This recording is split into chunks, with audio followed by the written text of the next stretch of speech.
Film start ಆದಾಗೆ ಹೀರೋನ ತೋರಿಸ್ತಾರೆ. ಇವನ ಹೆಸರು ಸುಮನ್, ಬ್ಯಾಚುಲರ್.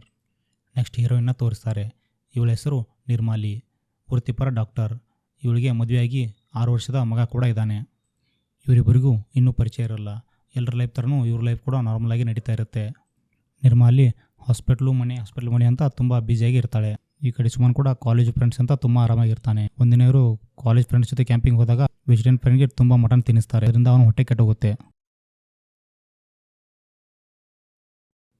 ಸುಮನ್ ಅದಕ್ಕೆ ಡಾಕ್ಟರ್ ನೋಡಿಕೊಂಡು ಏರಿಯಾದಲ್ಲಿ ಬರ್ತಾನೆ. ಸಂಡೇ ಆಗಿರೋದಂತ ಯಾರೂ ಸಿಗ್ತಿರಲ್ಲ. ಕೊನೆಗೆ ಇವನಿಗೆ ನಿರ್ಮಾಲಿ ಮನೆ ಸಿಗುತ್ತೆ. ಇವನು ಬಂದು ಅವಳನ್ನು ರಿಕ್ವೆಸ್ಟ್ ಮಾಡ್ಕೊಳ್ತಾನೆ. ಅವಳು ಸಂಡೇ ರಜೆ ಇದೆ, ನಾಳೆ ಬರ್ತೀನಿ ಅಂತ ಹೇಳ್ತಾಳೆ. ಪ್ಲೀಸ್ ಬನ್ನಿ ಅಂತ ರಿಕ್ವೆಸ್ಟ್ ಮಾಡಿಕೊಂಡು ಅವಳನ್ನು ಅವನ ಮನೆಗೆ ಕರ್ಕೊಂಡು ಹೋಗೋಕ್ಕೆ ಒಪ್ಪಿಸ್ಕೊಳ್ತಾನೆ. ಸರಿ ಅಂತ ಅವಳು ಬ್ಯಾಗ್ ತೊಗೊಂಡು ಅವನ ಜೊತೆ ಹೊರಟು ಬಿಡ್ತಾಳೆ. ದಾರಿದಕ್ಕೂ ಇಬ್ಬರು ಇಂಟ್ರೊಡಕ್ಷನ್ ಮಾಡ್ಕೊಂಡು ಮಾತಾಡ್ತಾ ಬರ್ತಾರೆ. ಇವನು ಕೂಡ ಅದೇ ದಿನಲ್ಲೇ ಹೇಳ್ತಾನೆ, ನನ್ನ ಫ್ರೆಂಡ್ ತುಂಬ ವೆಜಿಟೇರಿಯನು, ಫಸ್ಟ್ ಟೈಮ್ ಮಟನ್ ತಿಂದಿದ್ದಾನೆ, ಅದಕ್ಕೆ ಅವನಿಗೆ ಹೀಗಾಗಿದೆ ಅಂತ ಹೇಳ್ತಾನೆ. ಹೀಗೆ ಇಬ್ಬರು ಮಾತಾಡ್ತಾ ಮನೆಗೆ ಬರ್ತಾರೆ. ಸುಮನ್ನ ಫ್ರೆಂಡ್ ಹೊಟ್ಟೆ ನೋವಿನಿಂದ ತುಂಬ ಒದ್ದಾಡ್ತಾ ಇರ್ತಾನೆ. ನಿರ್ಮಾಲಿ ಅವನಿಗೆ ಇಂಜೆಕ್ಷನ್ ಕೊಟ್ಟು ಧೈರ್ಯ ಹೇಳಿ ಟ್ರೀಟ್ಮೆಂಟ್ ಮಾಡ್ತಾಳೆ. ಆಮೇಲೆ ಸುಮನ್ ಬ್ಯಾಗ್ ಹಿಡ್ಕೊಂಡು ಅವಳನ್ನ ಬಿಡೋಕ್ಕಂತ ಅವಳ ಜೊತೆನೇ ಬರ್ತಾನೆ. ದಾರಿಯುದ್ದಕ್ಕೂ ಇಬ್ಬರು ಚೆನ್ನಾಗಿ ಮಾತಾಡ್ಕೊಂಡು ಬರ್ತಾರೆ.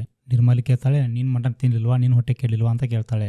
ಆಗ ಸುಮನ್ ಹೇಳ್ತಾನೆ, ನಾನು ದಿನ ಮಟನ್ ತಿಂತೀನಿ, ನಾನು ಮಟನ್ ಅಂದರೆ ತುಂಬ ಇಷ್ಟ, ಚಿಕ್ಕ ವಯಸ್ಸಿದ್ದರೂ ನಾನು ಮಟನ್ ಮಾತ್ರ ತಿನ್ನೋದು ಅಂತ ಹೇಳ್ತಾನೆ.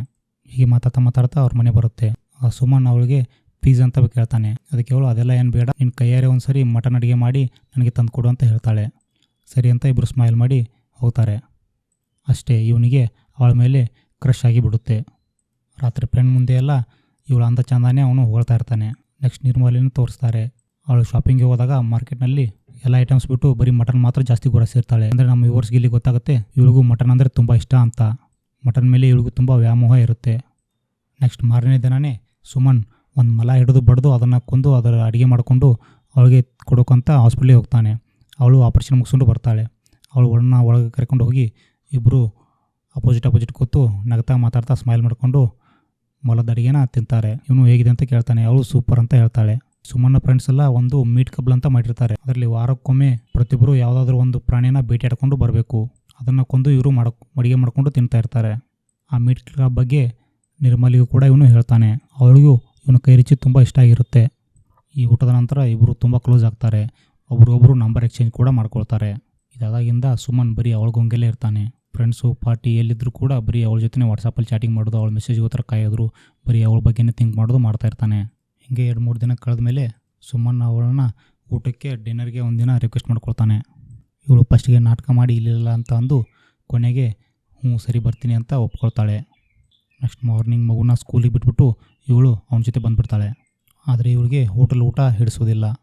ಇವನು ಅಷ್ಟಕ್ಕೆ ಬಿಡದೆ ಅವಳನ್ನ ಕರ್ಕೊಂಡು ಊರಲ್ಲಿರೋ ಎಲ್ಲ ಫೇಮಸ್ ಚಿಕನ್ ಮಟನ್ ಶಾಪ್ ಹೋಟೆಲ್ಗಳಿಗೆಲ್ಲ ಕರ್ಕೊಂಡೋಗಿ ಡಿನ್ನರ್ ಮಾಡಿಸ್ತಾನೆ. ವೆರೈಟಿ ಮಟನ್ಗಳನ್ನ ತಿನ್ನಿಸ್ತಾನೆ. ಬೇರೆ ಪ್ರಾಣಿಗಳ ಮಾಂಸಗಳನ್ನು ಕೂಡ ತಿನ್ನಿಸ್ತಾನೆ. ಆದರೆ ಅವ್ರಿಗೆ ಯಾವುದು ಕೂಡ ಅವಳಿಗೆ ಇದು ಇಷ್ಟ ಆಗೋದಿಲ್ಲ. ಅವಳು ಮಟನ್ ತಿನ್ಬೇಕಾದ್ರೆ ಇನ್ನೂ ಏನೋ ತಿರ್ಬೇಕು ಅಂತ ಹೇಳ್ತಾ ಇರ್ತಾಳೆ. ಅಂದರೆ ಅವಳಿಗೆ ಮಟನ್ ಮೇಲೆ ಎಷ್ಟು ಹುಚ್ಚಿದೆ ಅಂತ ನಮಗೆ ಗೊತ್ತಾಗುತ್ತೆ. ನೆಕ್ಸ್ಟ್ ಇವನು ಮೊಸಳೆ ಮಾಂಸ ಸಿಗೋ ಹೋಟೆಲ್ಗೆ ಕರ್ಕೊಂಡು ಹೋಗ್ತಾನೆ. ಅಲ್ಲಿ ಇವಳು ಸ್ವಲ್ಪ ಇಷ್ಟ ಆಯಿತು ಅಂತ ಹೇಳ್ತಾಳೆ. ಸೊ ಅಷ್ಟೇ ಮೇಡಮ್ ಹ್ಯಾಪಿಯಾಗಿದ್ದಕ್ಕೆ ಇವನ ಜೊತೆ ಫಿಲಮ್ಗೂ ಆ ಕಡೆ ಈ ಕಡೆ ಎಲ್ಲ ತಿರ್ಗಾಡೋಕ್ಕೆ ಬರ್ತಾಳೆ. ಆಗ ಇವಳಿಗೆ ಮನೆಯಿಂದ ಕಾಲ್ ಬರುತ್ತೆ, ಬೇಗ ಮನೆಗೆ ಬನ್ನಿ ಅಂತ. ಇವಳು ಬೇಜಾರಲ್ಲಿ ಭಯಗೊಂಡು ಫಿಲಮ್ನ ಅರ್ಧಕ್ಕೆ ಬಿಟ್ಟು ಓಡಿ ಮನೆಗೆ ಬರ್ತಾಳೆ. ಮನೆಗೆ ಬಂದು ಡೋರ್ ತೆಗೆದು ಒಳಗೆ ಬರೋಷ್ಟರಲ್ಲಿ ಹಿಂದಿಂದ ಇವಳು ಗಂಡ ಬಂದು ತಪ್ಪಿಕೊಂಡು ಅವಳಿಗೆ ಸರ್ಪ್ರೈಸ್ ಕೊಡ್ತಾನೆ. ಇವನು ಯುರೋಪಲ್ಲಿ ಇರ್ತಾನೆ. ಫ್ಯಾಮಿಲಿ ಎಲ್ಲ ಊಟ ಮಾಡಿ ಮಲ್ಕೊಳ್ತಾರೆ. ಇವಳು ಗಂಡನ ಜೊತೆ ಊಟ ಮಾಡಿ ಮಲ್ಕೊಂಡ್ರು ಕೂಡ ಸುಮ್ಮನದೇ ನೆನಪು ಬರ್ತಾ ಇರುತ್ತೆ ಇವಳಿಗೆ. ಇವಳು ಕೂಡ ಅವನ ಲವಲ್ಲಿ ಈಗ ಬಿದ್ದಿದ್ದಾಳೆ. ಗಂಡ ಪಕ್ಕದಲ್ಲಿದ್ದರೂ ಇವಳಿಗೆ ಬರೀ ಮಿಂಡಂದೇ ಚಿಂತೆ ಈಗ. ಬರೀ ಅವನ ಬಗ್ಗೆನೇ ಯೋಚನೆ ಮಾಡ್ತಾ ಇದ್ದಾಳೆ. ಈ ಕಡೆ ಇವನು ಏನೂ ಕಮ್ಮಿ ಇಲ್ಲ. ಮೇಡಮ್ನ ನೆನೆಸ್ಕೊಂಡು ಕೈ ಪಂಪ್ ಹೊಡ್ಕೊಳ್ತಾ ಇರ್ತಾನೆ. ರಾತ್ರಿ ಬೆಳಗ್ಗೆಲ್ಲ ಬರೀ ಅವಳದೇ ಚಿಂತೆಯಲ್ಲಿ ಇರ್ತಾನೆ. ನೆಕ್ಸ್ಟ್ 3 ಡೇಸ್ ಆದಮೇಲೆ ನಿರ್ಮಲಿ ಮಗನ ಬರ್ತ್ಡೇ ಇರುತ್ತೆ. ಅವಳು ಸುಮನನ್ನು ಕೂಡ ಇನ್ವೈಟ್ ಮಾಡ್ತಾಳೆ. ಇವನು ಎಲ್ಲ ಕೆಲಸ ಬಿಟ್ಟು ಅವಳ ಮನೆಗೆ ಹೊರಟೇ ಬಿಡ್ತಾನೆ. ನಿರ್ಮಲಿ ಇವನನ್ನು ವೆಲ್ಕಮ್ ಮಾಡ್ತಾಳೆ. ಸುಮನನ್ನು ಅವ್ರ ಮನೆಯವರಿಗೆ ಪರಿಚಯ ಮಾಡಿ ಕೊಡ್ತಾಳೆ. ಅವನ ಗಂಡನಿಗೆ, ಅವನ ಫ್ರೆಂಡ್ಸ್ಗೆ, ಅವಳು ಎಲ್ಲರನ್ನೂ ಮೀಟ್ ಮಾಡಿಸ್ತಾಳೆ. ಸುಮನ್ ಅವಳ ಗಂಡನಿಗೂ ಭೇಟಿ ಆಗ್ತಾನೆ. ಇಲ್ಲಿ ನಿರ್ಮಲಿ ಫ್ರೆಂಡ್ಗೆ ಇವರಿಬ್ಬರ ಮೇಲೆ ಅನುಮಾನ ಬರುತ್ತೆ. ಇವರಿಬ್ಬರ ಮಧ್ಯೆ ಏನೋ ನಡೀತದೆ ಅಂತ ಅವಳಿಗೆ ಭಾಸವಾಗುತ್ತೆ. ಆಮೇಲೆ ನಿರ್ಮಲಿ ಕಿಚನಲ್ಲಿ ಒಬ್ಬಳೇ ಇರಬೇಕಾಳೆ ಅವಳು ಅವನನ್ನು ಕೇಳ್ತಾಳೆ, ನಿಜ ಹೇಳು ನಿರ್ಮಲಿ, ನನಗೆ ಸುಮನ್ ಅಂದರೆ ಇಷ್ಟ ತಾನೆ, ನಿಮ್ಮಿಬ್ಬರ ಮಧ್ಯೆ ಏನೋ ನಡೀತದೆ ತಾನೆ ಅಂತ ಕೇಳ್ತಾಳೆ. ಅವಳು ಹಾಗೇನೆಲ್ಲ ಜಸ್ಟ್ ಫ್ರೆಂಡ್ ಅಂತ ಹೇಳಿ ಮಾತನ್ನು ಮುರಿದುಬಿಡ್ತಾಳೆ. ಈ ಕಡೆ ಸುಮನ್ ವಾಶ್ರೂಮ್ಗೆ ಹೋಗಿರ್ತಾನೆ. ಅಲ್ಲಿ ನಿರ್ಮಲಿಯ ಚಡ್ಡಿ ತೊಗೊಂಡು ಮೂಸಿ ಮೂಡಿಗೆ ಬರ್ತಾ ಇರ್ತಾನೆ. ಅಷ್ಟೊತ್ತಿಗೆ ಯಾರೋ ಡೋರ್ ನಾಕ್ ಮಾಡ್ತಾರೆ. ಇವನು ಭಯ ಬಿದ್ದು ಹೊರಗೆ ಬರ್ತಾನೆ. ಹಾಗೆ ಪಾರ್ಟಿ ಮುಗಿದು ಹೋಗುತ್ತೆ. ನೆಕ್ಸ್ಟ್ ಇಬ್ಬರು ಮತ್ತೆ ಒನ್ ಡೇ ಡೇಟ್ಗೆ ಹೋಗ್ತಾರೆ. ಅಲ್ಲಿ ಸುಮನ್ ಅವಳನ್ನು ಒಂದು ಸ್ಪೆಷಲ್ ಹೋಟೆಲ್ಗೆ ಕರ್ಕೊಂಡು ಹೋಗ್ತಾನೆ. ಅಲ್ಲಿ ಏನು ಸ್ಪೆಷಲ್ ಅಂದರೆ ಅಲ್ಲಿ ಕೋತಿಯ ಮಾಂಸ ಸಿಗ್ತಾ ಇರುತ್ತೆ. ಅವಳು ತುಂಬ ಎಕ್ಸೈಟ್ಮೆಂಟಲ್ಲಿ ಊಟಕ್ಕೆ ಕೂರ್ತಾಳೆ. ಇಬ್ಬರು ರೊಮ್ಯಾಂಟಿಕ್ಕಾಗಿ ಮಾತಾಡ್ತಾ ಕ್ಲೋಸಾಗಿ ಊಟ ಮಾಡ್ತಾರೆ. ಈ ಬಾರಿ ಅವನು ಅವಳನ್ನ ಟಚ್ ಕೊಡ್ತಾ ಮಾಡ್ತಾನೆ. ಅವಳನ್ನು ಟಚ್ ಮಾಡಿದ್ದಕ್ಕೆ ಇವನಿಗೆ ಮೈಯೆಲ್ಲ ರೋಮಾಂಚನ ಆಗುತ್ತೆ. ಈಗ ಇವನು ಕಂಪ್ಲೀಟಾಗಿ ಅವಳ ಲವಲ್ಲಿ ಬಿದ್ದಿದ್ದಾನೆ. ಇವನಿಗೆ ಪ್ರಪಂಚದ ಅರಿವೇ ಇಲ್ಲ, ಬರೀ ಅವಳ ಸೌಂದರ್ಯನೇ ನೆನೆಸ್ಕೊಳ್ತಾ ಇರ್ತಾನೆ. ಮೊಬೈಲಲ್ಲಿ ಅವಳ ಫೋಟೋನ ಜೂಮ್ ಹಾಕಿ ನೋಡ್ತಾ ಇರ್ತಾನೆ. ಅವಳನ್ನೇ ನೆನೆಸ್ಕೊಂಡು ಅವಳ ಸೌಂದರ್ಯನೆಲ್ಲ ಸವಿತಾ ಇರೋ ಥರ ಫೀಲ್ ಆಗ್ತಾ ಇರ್ತಾನೆ. ಇವನ ಇಮ್ಯಾಜಿನಲ್ಲಿ ಜೊತೆ ಇಂಟಿಮೇಟ್ ಆಗ್ತಿರೋ ಕನಸುಗಳನ್ನೆಲ್ಲ ಕಾಣ್ತಾನೆ. ಹೇಗಾದರೂ ಮಾಡಿ ಅವಳನ್ನು ತುಂಬ ಖುಷಿಪಡಿಸ್ಬೇಕು ಅಂತ ಥಿಂಕ್ ಮಾಡ್ತಾನೆ. ಆಗ ಇವನಿಗೆ ಐಡಿಯಾ ಹೊಳೆಯುತ್ತೆ, ಅವಳಿಗೆ ಮಟನ್ ಅಂದರೆ ತುಂಬ ಇಷ್ಟ ಅಂತ. ಅದಕ್ಕೆ ಇವನು ಫಿಕ್ಸ್ ಆಗ್ತಾನೆ. ಇವಳು ಹಿಂದೆಂದೂ ತಿಂದಿರ್ಬೋದು ಅಂಥ ಮಟನ್ ಮೀಟ್ನ ಇವಳಿಗೆ ಅಡುಗೆ ಮಾಡಿ ತಿನ್ನಿಸ್ಬೇಕು ಅಂತ ಫಿಕ್ಸ್ ಆಗ್ತಾನೆ. ಈ ಕಡೆ ನಿರ್ಮಲಿಯ ಗಂಡ ಕೂಡ ಲೀವ್ ಮುಗಿಸ್ಕೊಂಡು ಮತ್ತೆ ವಾಪಸ್ ಯುರೋಪ್ಗೆ ಹೊರಡ್ತಾನೆ. ನಿರ್ಮಲಿ ಮತ್ತೆ ಫ್ರೀ ಆಗ್ತಾಳೆ. ಈ ಕಡೆ ಸುಮನ್ ಏನು ಮಾಡಲಿ ಅಂತ ಇವನಿಗೆ ಐಡಿಯಾ ಹೊಳೆಯುತ್ತೆ. ತನ್ನ ಮಾಂಸನೇ ಅಡುಗೆ ಮಾಡಿ ಇವಳಿಗೆ ಹಾಕಿದರೆ ಅಂತ ಇವನ ತಲೆಯಲ್ಲಿ ವಿಚಾರ ಹೊಳೆಯುತ್ತೆ. ಇಷ್ಟಪ್ಪ ತೊಡೆಯದೆ ಏನು ಒಂದು ಸ್ವಲ್ಪ ಕಟ್ ಮಾಡಿ ಅಡುಗೆ ಮಾಡಿ ಹಾಕಿದ್ರೆ ಏನಾಗಲ್ಲ ಅಂತ ಬಡ್ಡಿ ಮಗ ಫಿಕ್ಸ್ ಆಗಿಬಿಡ್ತಾನೆ. ಇವನ ಫ್ರೆಂಡ್ ಒಬ್ಬ ಅನಿಮಲ್ ಡಾಕ್ಟರ್ ಇರ್ತಾನೆ. ಹೆಂಗೋ ಮಾಡಿ ಅವನ್ನ ಕನ್ವಿನ್ಸ್ ಮಾಡಿ ಕಾಲೇಜಲ್ಲಿ ನನ್ನ ರಿಸರ್ಚ್ಗೆ ಬೇಕಾಗಿದೆ ಅಂತ ಹೇಳಿ ಅವನನ್ನು ಈ ಕೆಲಸಕ್ಕೆ ಒಪ್ಪಿಸ್ಕೊಳ್ತಾನೆ.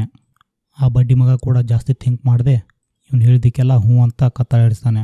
ಸರಿ ಅಂದ್ಬಿಟ್ಟು ಆಪರೇಷನ್ಗೆ ರೆಡಿ ಮಾಡಿ ಇವನ ತೊಡೆಯಿಂದ 100 ಗ್ರಾಮ್ ಮಾಂಸನ ಕತ್ತರಿಸಿ ಅವನ ಕೈಗೆ ಕೊಡ್ತಾನೆ. ಸುಮನ್ ಈಗ ತುಂಬ ಎಕ್ಸೈಟ್ಮೆಂಟ್ಲಿ ಇದ್ದಾನೆ. ಪ್ರೀತಿಯಲ್ಲಿ ತುಂಬ ಮುಳುಗೋಗಿದ್ದಾನೆ. ಇವನು ಏನು ಮಾತಾಡಿದೆ ಅಂತ ಇವನಿಗೆ ಅರಿವೇ ಇಲ್ಲ. ಆ ಮಾಂಸನ ತೊಗೊಂಡೋಗಿ ತಾಜಾ ಮಸಾಲೆ ಪದಾರ್ಥಗಳೆಲ್ಲ ತಂದು ತುಂಬ ಶ್ರದ್ಧೆಯಿಂದ ಮಸಾಲೆಗಳಲ್ಲಿ ಮಿಕ್ಸ್ ಮಾಡಿ ವೆರೈಟಿಯಾಗಿ ಅಡುಗೆ ಮಾಡ್ತಾನೆ. ಅಡುಗೆ ಮಾಡ್ಬೇಕಾದ್ರೆ ಪದೇ ಸ್ಮೆಲ್ ಕೂಡ ನೋಡ್ತಾ ಇರ್ತಾನೆ. ನೆಕ್ಸ್ಟ್ ಡೇ ಹಾಸ್ಪಿಟ್ಲಿಗೆ ಇವನ ಮಾಡಿರೋ ಅಡುಗೆನ ಕೊಡೋಕೆ ಅಂತ ಹೋಗ್ತಾನೆ. ಅವಳು ಪೇಷಂಟ್ ಜೊತೆ ಬಿಸಿ ಇರ್ತಾಳೆ. ಅದಕ್ಕೆ ಅಲ್ಲೇ ಕೌಂಟರ್ನಲ್ಲಿ ಕೊಟ್ಟು ವಾಪಸ್ ಬರ್ತಾನೆ. ನೆಕ್ಸ್ಟ್ ಅವಳು ಲಂಚ್ ಟೈಮಲ್ಲಿ ಹೊರಗೆ ಬಂದಾಗ ಅಟೆಂಡೆಂಟ್ ಅವ್ರ ಕೈಗೆ ನಿಮ್ಮ ಫ್ರೆಂಡ್ ಬಂದು ಊಟ ಕೊಟ್ಟೋಗಿದ್ದಾನಂತೆ ಅವಳಿಗೆ ಕೊಡ್ತಾನೆ.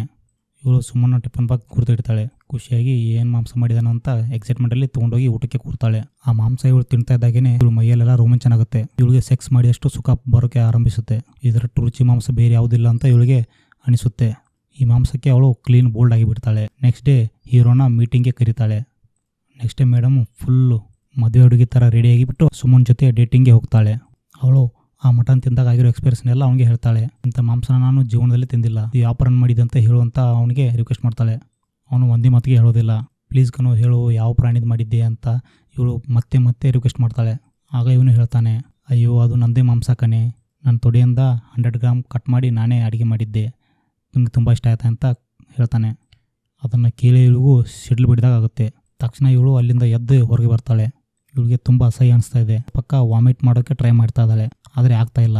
ಆಗ ಇವಳಿಗೆ ನಿನ್ನೆ ಮಾಂಸ ತಿನ್ಬೇಕಾದ್ರೆ ಬಂದಿರೋ ಸುಖ ನೆನಪಾಗುತ್ತೆ. ಅದನ್ನು ನೆನೆಸ್ಕೊಂಡು ಸುಮ್ಮನಾಗಿ ಮತ್ತೆ ಸ್ಮೈಲ್ ಮಾಡೋಕ್ಕೆ ಸ್ಟಾರ್ಟ್ ಮಾಡ್ತಾಳೆ. ಅಷ್ಟೇ, ಮೂವಿಯ ಸ್ಟೋರಿಯ ಪ್ಲಾಟ್ ಇಲ್ಲಿಂದನೇ ಟ್ವಿಸ್ಟ್ ಆಗೋದು. ಈಗ ಅವಳು ಕಂಪ್ಲೀಟಾಗಿ ನರಭಕ್ಷಗಳಾಗಿ ಬದಲಾಗಿದ್ದಾಳೆ. ಇವಳಿಗೆ ಈಗ ಬರೀ ಅದೇ ಮಾಂಸ ಬೇಕು ಅಂತ ಅನಿಸ್ತಾ ಇರುತ್ತೆ. ಸುಮನ್ ಕೈಗೆ ಖಾಲಿ ಡಬ್ಬಿ ಕೊಟ್ಟು ಮತ್ತೊಮ್ಮೆ ಇದನ್ನೇ ಮಾಡ್ಕೊಂಬ ಅಂತ ಅವಳಿಗೆ ಹೇಳ್ತಾಳೆ. ಇಲ್ಲಿಂದ ಇವರಿಬ್ಬರ ರಾಕ್ಷಸದ ಆಟ ಶುರುವಾಗುತ್ತೆ. ಇವನು ಮತ್ತೆ ಫ್ರೆಂಡ್ ಬಳಿ ಹೋಗಿ ಹಳೆ ಕಥೆ ರಾಗಣೆ ಮತ್ತೊಮ್ಮೆ ಹೇಳಿ ಮತ್ತೆ ಮಾಂಸ ತಕ್ಕೊಂಡು ಅಡುಗೆ ಮಾಡ್ತಾನೆ.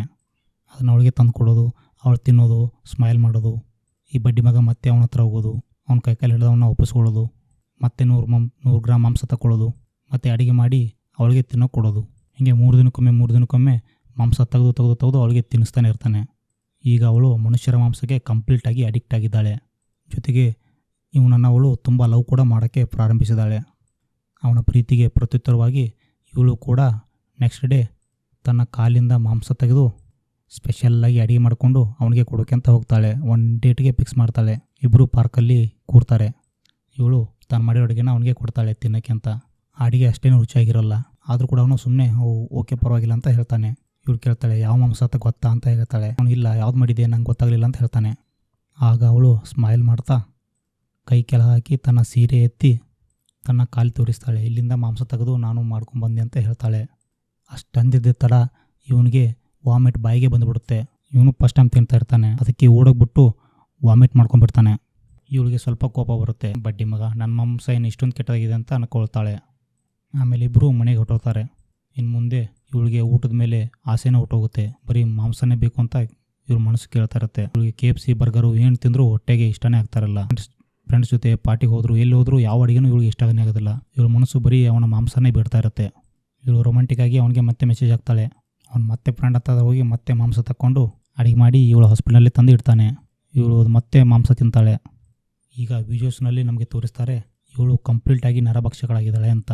ಇವಳ ಕಣ್ಣಿಗೆ ಬರೀ ಮಾಂಸ ಮಾತ್ರ ಕಾಣ್ತಾ ಇರುತ್ತೆ. ಯಾವ ಮನುಷ್ಯರು ನೋಡಿದ್ರು ಇವ್ರ ಮಾಂಸ ಟೇಸ್ಟ್ ಆಗಿರ್ಬೋದು, ಇವ್ರ ಮಾಂಸ ಟೇಸ್ಟ್ ಆಗಿರ್ಬೋದು ಅಂತ ಇವಳು ಮನಸ್ಸಲ್ಲಿ ಅಂದ್ಕೊಳ್ತಾ ಇರ್ತಾಳೆ.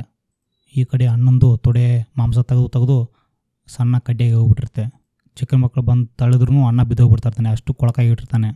ನೆಕ್ಸ್ಟ್ ಮೇಡಮ್ ಮಾಂಸ ಕೇಳಿದ್ರು ಅಣ್ಣ ಏನೇನೋ ನೆಪ ಹೇಳಿ ತಪ್ಪಿಸ್ಕೊಳ್ತಾ ಇರ್ತಾನೆ. ಆದರೂ ಬಡ್ಡಿ ಮಗನ ಲವ್ ಅಲ್ವಾ, ಮನ್ಸು ಕೇಳಲ್ಲ. ಅದಕ್ಕೆ ಅಣ್ಣ ಮತ್ತೆ ಫ್ರೆಂಡ್ ಹಾಸ್ಪಿಟ್ಲಿಗೆ ಹೋಗ್ತಾನೆ. ಅವ್ನಿಗೆ ಮತ್ತೆ ಕತೆ ಹೇಳ್ತಾನೆ. ನಾನು ಈ ಸರಿ ದೊಡ್ಡ ರಿಸರ್ಚ್ ಮಾಡ್ತಾಯಿದ್ದೀನಿ, ಕಾಲಿನ ಕಿರುಬೆರಳು ಎದಕ್ಕೂ ಯೂಸ್ ಇಲ್ಲ, ಇದನ್ನು ತೆಗೆದು ಕೊಟ್ಬಿಡು ಅಂತ ಅವನಿಗೆ ಹೇಳ್ತಾನೆ. ಆಗ ಅವನ ಫ್ರೆಂಡು ನೀನು ಹುಚ್ಚಿಗೆ ಹಿಡಿಯೋದೀಯಾ ಬಡ್ಡಿ ಮಗನೇ, ನಾನು ಏನು ಅನ್ಕೊಂಡ್ಬಿಡಿ ಅಂತ ಬೈತಾನೆ. ಇವನು ಪ್ಲೀಸ್ ಕಣೋ, ತುಂಬ ಇಂಪಾರ್ಟೆಂಟ್ ರಿಸರ್ಚು ಅಂತ ಹೇಳ್ತಾನೆ. ಆಗ ಅವನು ನೀನು ಬರ್ತಾ ಮೆಂಟ್ಲಾಗಿದೆಯಾ, 10 ದಿನ ಊರಿಗೆ ಹೋಗ್ಬಿಡು ಅಂತ ಹೇಳ್ತಾನೆ. ನಾನಂತೂ ಈ ಕೆಲಸ ಮಾಡಲ್ಲ ಅಂತ ಹೇಳ್ತಾನೆ. ಆಗ ಸುಮನ್ ನೀನು ಮಾಡಿದ್ರೆ ನಾನು ಮಾಡ್ಕೊಡ್ತೀನಿ ಅಂತ ಹೇಳಿ ಚಾಕು ತೊಗೊಂಡು ಕುಯ್ಕೊಳ್ಳೋಕೆ ಹೋಗ್ತಾನೆ. ಆಗ ಇವನ ಫ್ರೆಂಡು ಸರಿ 2 ಬಿಟ್ಟು ಮಗ ನೀನು ನಿಜವಾಗ್ಲೂ ಮೆಂಟಾಗಿದೆಯಾ, ನಾನು ಮಾತು ಕೇಳು ಪ್ಲೀಸ್ ಸ್ವಲ್ಪ ದಿನ ಊರಿಗೆ ಹೋಗ್ಬಿಡು ಅಂತ ಹೇಳ್ತಾನೆ. ಸುಮನ್ ಕೆಲಸ ಆಗದೆ ಅಲ್ಲಿಂದ ವಾಪಸ್ ಮನೆಗೆ ಹೋಗ್ತಾನೆ. ಸೊ ನೆಕ್ಸ್ಟ್ ಡೇ ಮೇಡಮ್ ಅವರು ಅಣ್ಣನಿಗೆ ಕಾಲ್ ಮಾಡಿ ಅರ್ಜೆಂಟಾಗಿ ಹಾಸ್ಪಿಟ್ಲಿಗೆ ಬಾ ಅಂತ ಕರೀತಾರೆ. ಆ್ಯಸ್ ಯೂಶ್ವಲ್ ಅಣ್ಣ ಅಕ್ಕ ಕರೆದಿಟ್ಟಿಗೆ ಎಲ್ಲ ಕೆಲಸ ಬಿಟ್ಟು ಹಾಸ್ಪಿಟ್ಲಿಗೆ ದೋ ಅಂತ ಓಡಿ ಹೋಗ್ತಾನೆ. ಬಂದಿಟ್ಟಿಗೆ ಇವನ್ನ ಶವದ ರೂಮ್ಗೆ ಕರ್ಕೊಂಡು ಹೋಗ್ತಾಳೆ. ಅಲ್ಲಿ ಜಸ್ಟ್ ಒಂದು ಆಕ್ಸಿಡೆಂಟ್ ಆಗಿ ಒಂದು ಶವ ಬಂದಿರುತ್ತೆ. ಇವಳು ಅವನಿಗೆ ಹೇಳ್ತಾಳೆ ಏನೋ ತುಂಬ ಯಂಗು, ಏನೂ ಡಿಸೀಸ್ ಇಲ್ಲ, ಯಾರಾದರೂ ಬರೋಕ್ಕೆ ಮುಂಚೆ ಬೇಗ 1 kg ಮಾಂಸ ತಗೊಂಡು ಹೋಗ್ಬಿಡು, ಯಾರಿಗೂ ಗೊತ್ತಾಗಲ್ಲ ಅಂತ ಹೇಳ್ತಾಳೆ. ಇವಳು ಮಾತು ಕೇಳಿ ಅಣ್ಣನಿಗೆ ಕರೆಂಟ್ ಶಾಕ್ ಹೊಡೆದಾಗ ಆಗುತ್ತೆ. ಅವನಿಗೆ ನಂಬಕ್ಕೆ ಆಗೋದಿಲ್ಲ. ಇವಳು ಮಾಂಸಕ್ಕಾಗಿ ಇಷ್ಟು ನೀಚ ಕೆಲಸಕ್ಕೆ ಹೇಳ್ತಾಳೆ ಅಂತ ಅವನಿಗೆ ನಂಬಕ್ಕೆ ಆಗ್ತಾ ಇರಲ್ಲ. ಅವ್ನು ಹೇಳ್ತಾನೆ ಇದು ಸರಿಯಲ್ಲ, ಬೇಡ ವಾಪಸ್ ಹೋಗ್ಬಿಡೋಣ ಬಿಡು ಅಂತ ಹೇಳ್ತಾನೆ. ಆದರೆ ಅವಳು ಕೇಳಲ್ಲ. ಇವನು ಹೇಳ್ತಾನೆ ನನ್ನ ಮೈಯಲ್ಲಿ ಇನ್ನೂ ಮಾಂಸ ಇದೆ, ನಾನು ತೆಗೆದುಬಿಟ್ಟು ನಿಂಗೆ ಅಡುಗೆ ಮಾಡಿ ಹಾಕ್ತೀನಿ ಅಂತ ಹೇಳ್ತಾನೆ. ಆದರೆ ಅವಳು ಹೇಳ್ತಾಳೆ ಇಷ್ಟು ಮಾಂಸ ತಿಂದು ನನಗೆ ಸಾಕಾಗೋಗಿದೆ, ನನಗೆ KG ಗಟ್ಟಲೆ ಮಾಂಸ ಬೇಕು ಅಂತ ಅವಳು ಹೇಳ್ತಾಳೆ. ಅಷ್ಟೊತ್ತಿಗೆ ಅಲ್ಲಿ ವಾಚ್ಮ್ಯಾನ್ ಬರ್ತಾನೆ. ಸೊ ಇಬ್ಬರು ಅಲ್ಲಿಂದ ಪರಾರಿ ಆಗ್ತಾರೆ. ಆಗ ಹೊರಗಡೆ ಬಂದಮೇಲೆ ಅವಳು ಅವನಿಗೆ ಹೇಳ್ತಾಳೆ ಅವಳಿಗೆ ಏನೇನು ಆಗ್ತಾಯಿದೆ ಅಂತ. ಇತ್ತೀಚೆಗೆ ಯಾವ ಊಟನೂ ನನಗೆ ಹೊಟ್ಟೆ ಒಳಗೆ ಹೋಗ್ತಾನೆ ಇಲ್ಲ, ವೆಜ್ ಊಟ ತಿಂದರೆ ಬರೀ ವಾಮಿಟ್ ಬಂದಂಗೆ ಆಗ್ತಾಯಿದೆ, ಚಿಕನ್ನು ಮಟನ್ ಏನು ತಿಂದರೂ ಆಗ್ತಾಯಿಲ್ಲ, ಬರೀ ಮನುಷ್ಯರ ಮಾಂಸನೇ ನನ್ನ ಮನಸ್ಸು ಕೇಳ್ತಾ ಇದೆ ಅಂತ ಹೇಳ್ತಾಳೆ. ಇದು ಒಳ್ಳೆಯದಲ್ಲ ಅಂತ ನನಗೆ ಗೊತ್ತು, ಬಸ್ಟ್ ಲಾಸ್ಟ್ ಒಂದು ಸರಿ ಹೊಟ್ಟೆ ತುಂಬ KG ಗಟ್ಟಲೆ ತಿಂದು ಮಾಂಸದ ಮೇಲೆ ಅಸಹ್ಯ ಆಗುವಷ್ಟು ಹೊಟ್ಟೆ ತುಂಬ ತಿಂದು ಈ ಚಟನ ಬಿಡ್ತೀನಿ ಅಂತ ಹೇಳ್ತಾಳೆ. ಸುಮ್ಮನೆ ಕೂಡ ಸರಿ ನೀನು ಇಷ್ಟದಂತೆ ಆಗಲಿ, 2 kg ಮಾಂಸ ತಾನೇ, ನಾನು ಹೆಂಗೋ ಅರೆಸ್ಟ್ ಮಾಡ್ತೀನಿ ಬಿಡು ಅಂತ ಅವಳಿಗೆ ಹೇಳ್ತಾನೆ. ಅವಳನ್ನ ರಟ್ಲ ನೋಡೋದಕ್ಕಾಗದೆ ಇವನು ಹುಚ್ಚನಾಗಿ ಬಿಡ್ತಾನೆ.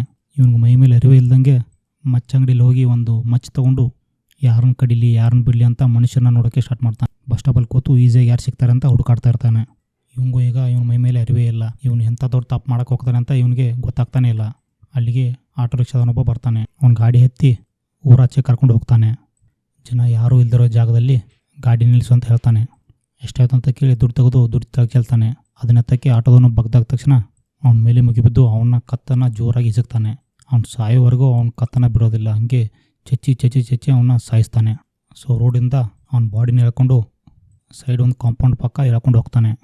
ವಾಪಸ್ ಬಂದು ಮಚ್ಚ ತೊಗೊಂಡು ಹೋಗ್ತಾನೆ. ಮಚ್ಚಿಂದ ಅವನ ಹೆಣ್ಣನ ತುಂಡಾಗಿ ಕಡಿಯೋಕ್ಕೆ ಸ್ಟಾರ್ಟ್ ಮಾಡ್ತಾನೆ. ಈ ಕಡೆ ಮೇಡಮ್ ಅವರು ನನ್ನ ಡಾರ್ಲಿಂಗ್ ಯಾವಾಗ ಮಾಂಸ ತೊಗೊಂಬರ್ತಾನೆ ಅಂತ ಕಾಯ್ತಾ ಕೂತಿರ್ತಾಳೆ. ಹಸ್ತಿರ ಹೊಟ್ಟೆ ಹಿಡ್ಕೊಳ್ಳೋದು, ಟೈಮ್ ನೋಡೋದು ಮಾಡ್ತಾ ಇರ್ತಾಳೆ. ಈ ಕಡೆ ಅಣ್ಣ ಫುಲ್ ಜೋಶಲ್ಲಿ ಮೈ ಮೇಲೆ ಅರಿವೇ ಇಲ್ಲದೆ ಪಾಪ ಆ ಬಡ ಜೀವನ ತುಂಡಾಗಿ ಕತ್ತರಿಸ್ತಾನೆ ಇರ್ತಾನೆ. ಅದೇ ರೋಡಲ್ಲಿ ಒಬ್ಬ ಪೊಲೀಸ್ ಮ್ಯಾನ್ ಹಾದೋಗ್ತಾ ಇರ್ತಾನೆ. ಅವನು ಹುಚ್ಚುವಿಕೆ ಅಂತ ರೋಡ್ ಪಕ್ಕ ಬಂದು ನಿಲ್ತಾನೆ. ಆಗ ಅವನಿಗೆ ಇವನು ಮಾಂಸ ಕಡಿಯೋ ಎಲುಬು ಮುರಿಯೋ ಸೌಂಡು ಕೇಳುತ್ತೆ. ಅವನು ಗೋಡೆ ಪಕ್ಕ ಬಂದು ನೋಡ್ತಾನೆ. ಇವನು ಹೆಣ ಕಡಿಯೋದು ಅವನಿಗೆ ಕಾಣು ಬೀಳುತ್ತೆ. ಸುಮನ್ ಕಣ್ಣಿಗೂ ಪೊಲೀಸ್ ಬಿದ್ದ ತಕ್ಷಣ ಸುಮನ್ ಭಯ ಬಿದ್ದು ಎದ್ದು ಬಿದ್ದು ಅಂತ ಓಡೋಕ್ಕೆ ಸ್ಟಾರ್ಟ್ ಮಾಡ್ತಾನೆ. ಪೊಲೀಸ್ ಮ್ಯಾನ್ ಕೂಡ ಬಿಡದೆ ಸ್ಪೀಡಾಗಿ ಓಡಿ ಸುಮನ್ನ ಹಿಡಿದು ಬಿಡ್ತಾನೆ. ಸರಿ ಒಂದು 4 ಬಿಟ್ಟು ಸ್ಟೇಷನ್ಗೆ ಕರ್ಕೊಂಡು ಹೋಗ್ತಾನೆ. ಈ ಕಡೆ ಮೇಡಮ್ ಅವರು ಗಂಟೆ 12 ಆದರೂ ಇನ್ನು ನಾನು ಡಾರ್ಲಿಂಗ್ ಮಾಂಸ ತೊಗೊಂಬರ್ತಾನೆ ಅಂತ ಟೈಮ್ ನೋಡ್ತಾ ಕಾಯ್ತಾನೆ ಇರ್ತಾಳೆ. ಈ ಕಡೆ ಸ್ಟೇಷನಲ್ಲಿ ಪೊಲೀಸ್ನವರು ಸುಮ್ಮನಿಗೆ ಬೆಂಟ್ ಹತ್ತಬೇಕಾರೆ ಅವ್ನ ಮೊಬೈಲ್ನಲ್ಲಿ ಮೇಡಮ್ ಮೆಸೇಜ್ ನೋಡ್ತಾರೆ. ಇನ್ನೂ ಎಷ್ಟೊತ್ತು ಓದ್ತಾ ವಾಟ್ಸಪ್ ಓಪನ್ ಮಾಡಿದಾಗ ಗೊತ್ತಾಗುತ್ತೆ. ಇವ್ರ ಚಾಟಿಂಗ್ ಲಿಸ್ಟ್ನೆಲ್ಲ ನೋಡ್ತಾರೆ. ಇವ್ರು ಬರೀ ಮಾಂಸದ ಬಗ್ಗೆ, ಯಾವ ವಯಸ್ಸಿನವ್ರು ಮಾಂಸ ಬೇಕು, ಬಾಡಿ ಯಾವ ಪಾರ್ಟ್ ಸ್ವೀಟಾಗಿರುತ್ತೆ ಅಂತ ಎಲ್ಲ ಬರೀ ಮಾಂಸದ ಬಗ್ಗೆನೇ ಮಾತಾಡಿರ್ತಾರೆ. ಮತ್ತು ಅವಳಿಗೋಸ್ಕರನೇ ಇವನು ಆ ಬಡಪಾಯಿನ ಕೊಂದಿರೋದು ಅಂತ ಪೊಲೀಸರಿಗೆ ಖಚಿತವಾಗುತ್ತೆ. ಅದಕ್ಕೆ ಇವರು ಅವಳ ಅಡ್ರೆಸ್ಸನ್ನು ಇವನ ಹತ್ರ ಇಸ್ಕೊಳ್ತಾರೆ. ಈ ಕಡೆ ಮೇಡಮ್ ರಾತ್ರಿ ಹಾಗೆ ಹಸ್ಕೊಂಡು ಮಲ್ಕೊಂಡಿರ್ತಾರೆ. ಬೆಳಿಗ್ಗೆ ಎದ್ದು ಮಗನ್ನ ಸ್ಕೂಲ್ ಬಸ್ ಹತ್ತಿಸಿ ಮನೆಗೆ ವಾಪಸ್ ಬರ್ತಾ ಇರ್ತಾಳೆ.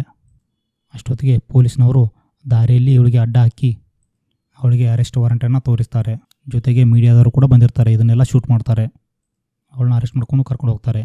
ಈಗ ಸಿಟಿಲೆಲ್ಲ ಇದು ಬ್ರೇಕಿಂಗ್ ನ್ಯೂಸ್.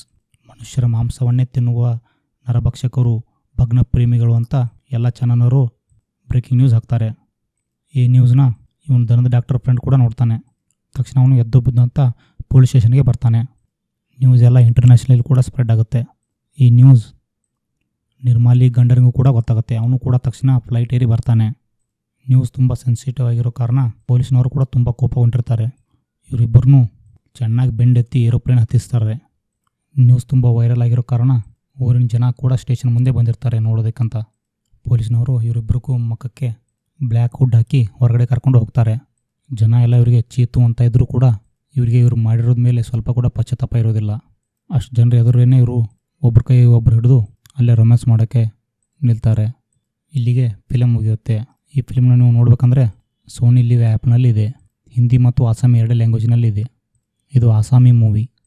ಧನ್ಯವಾದ ಫ್ರೆಂಡ್ಸ್. ಈ ವಿಡಿಯೋ ನಿಮಗೆ ಇಷ್ಟ ಆಗಿದ್ದರೆ ಪ್ಲೀಸ್ ವಿಡಿಯೋಗೆ ಲೈಕ್ ಮಾಡಿ ಹಾಗೂ ಚಾನಲ್ಗೆ ಸಬ್ಸ್ಕ್ರೈಬ್ ಮಾಡಿ ಮತ್ತು ನಿಮ್ಮ ಫ್ರೆಂಡ್ಸ್ಗೆಲ್ಲ ಶೇರ್ ಮಾಡಿ. ಸಮಾಜದ ತೊಡಕು ಕೊಳಕುಗಳ ಬಗ್ಗೆ ಎಲ್ಲರಲ್ಲೂ ಅರಿವು ಮೂಡಲಿ ಅಂತ ನಾನು ಆಶಿಸುತ್ತೇನೆ.